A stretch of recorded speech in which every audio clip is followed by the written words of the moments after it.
Japanese animation is a vast medium with an even more vast culture surrounding it. There are thousands of anime communities and millions of anime fans on the internet. And all of these individuals and groups have unique anime watching habits. Whether they watch one episode of one show every week or marathon 3 shows every couple of days to anything in between. But in general, anime watching habits can be broken down into 2 main categories: backlog anime viewing and current anime viewing. Backlogged anime is stuff that's either already completed its TV run or has been running for more than 1 season. A lot of anime fans outside Japan primarily watch backlogged shows, either because those are the ones that they've heard of, or because they only watch shows after they've been released in other countries, which usually takes some time after the original Japanese broadcast. However, the practice of watching currently airing anime has grown in prominence over the years, and is now pretty common even among fans outside Japan. The process of getting into and following current shows, however, can be very confusing for new fans, and I've never really seen a widespread,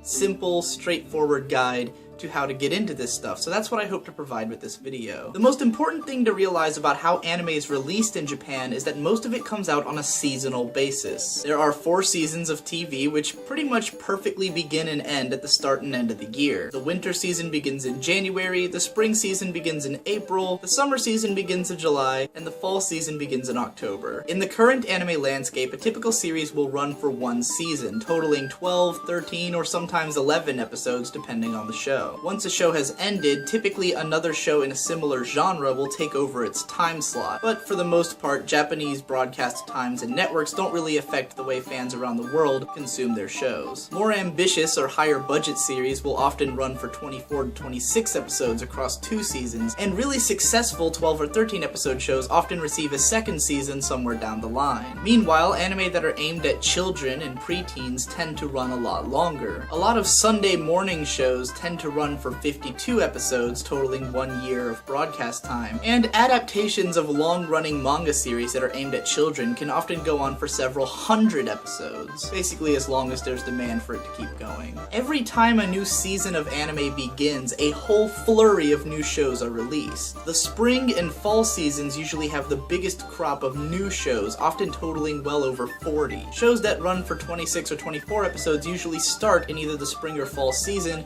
and continue running through the summer or winter season. Meanwhile, the summer and winter seasons usually have 1-season shows or a lot of sequels to previously successful 1-season shows. The main method that fans outside of Japan use to keep track of all the currently airing shows are charts, which are created by other fans. The past few years have given rise to incredibly handy tools such as anychart.net, which has countdowns to the next episode of each currently airing show, or animecalendar.net, which lets you create your own calendar for following the shows that you care about. These websites usually give you information such as summaries of the show, a glimpse at its artwork, information about what studio is making the show, and what kind of series it's going to be in terms of length and release dates. If these sites don't give you a good enough idea of what you're getting into with each show, there are thousands of anime blogs, forums, YouTubers, all kinds of people ready to inform you. If you searched something like the name of a show and then the words episode 1,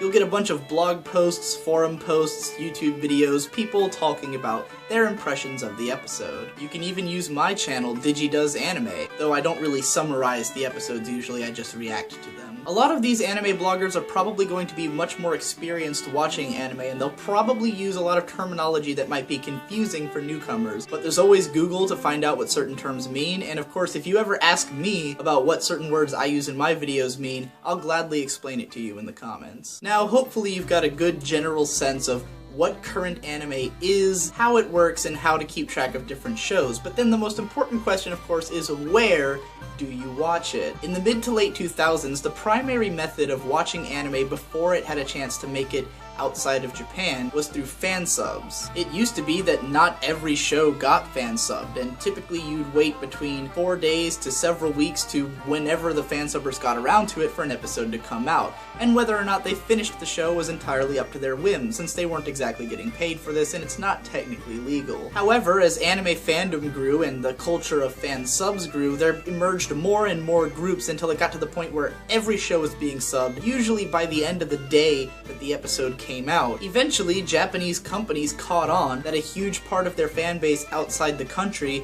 was starting to get used to watching currently airing shows in Japanese with subtitles. Around the time of the American recession in 2008, the anime industry in the US took a huge blow, with lots of licensing companies closing shop and DVDs getting much cheaper. Because of this, Japanese companies were no longer even making enough money from having their shows licensed and released here on such cheap DVDs, so it made it so localizing was not even worth it for them. So Japanese companies eventually figured out that if they cut out some of the middlemen, they could get their shows to their other audiences in the same way that those audiences were already watching them, in fast, streamable, subtitled video. The movement is not 100% complete, but as of the spring season, almost everything is now available for free legal streaming online. The forerunner of all these legal streaming sites is Crunchyroll, which you can go and watch shows in standard definition with a couple of ads for free, or for just $7 a month, which, at least if you live in the US like me, is not a lot of money. You can get those videos in 1080p HD with no ads whenever you want. The other big site that does streaming is Hulu, and Funimation runs through Hulu, so if you go to Funimation's website, they usually have a lot of shows available for streaming that are run through Hulu. Hulu has a lot more ads, especially if you're using it for free, and I think that even if you pay for it, they still have ads. That's what I've heard. So I don't really understand that business model, but nonetheless, shows that aren't on Crunchyroll are often on Hulu. There's only, I think, 2 or 3 shows that are airing this season that aren't on Hulu or Crunchyroll. But since not every show is available for free legal streaming, sometimes you might have to defer to fan subs to watch a show. Now, technically these are illegal and considered a form of copyright infringement to download subtitled video, but it's also not really illegal, and it's kind of a great consumer practice. So personally, I would endorse it, especially if you're a try before you buy person like I am, where I'd rather not pay for a show that I haven't seen before and would rather download the fan subs, and if I like the show, maybe pay for it later. Because of the questionable legality of it, I'm not going to link you or tell you where you can find fan subbed anime, but if you go on My Anime List, most shows have a list of all the fan sub groups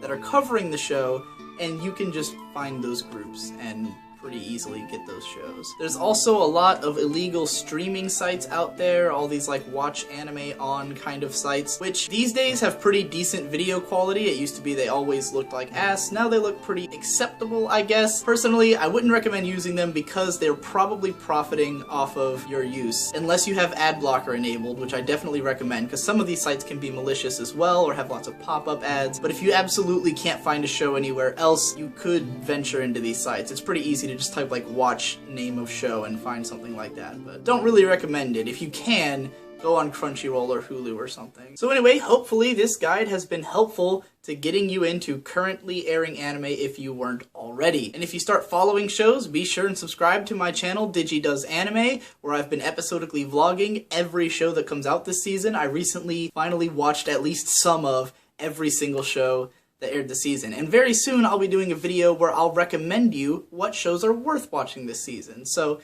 if you want to stick around and wait a little while, like you can't figure out which of the 40 shows airing right now you want to check out, wait for that video and I'll give you some recommendations. Anyway, that's all.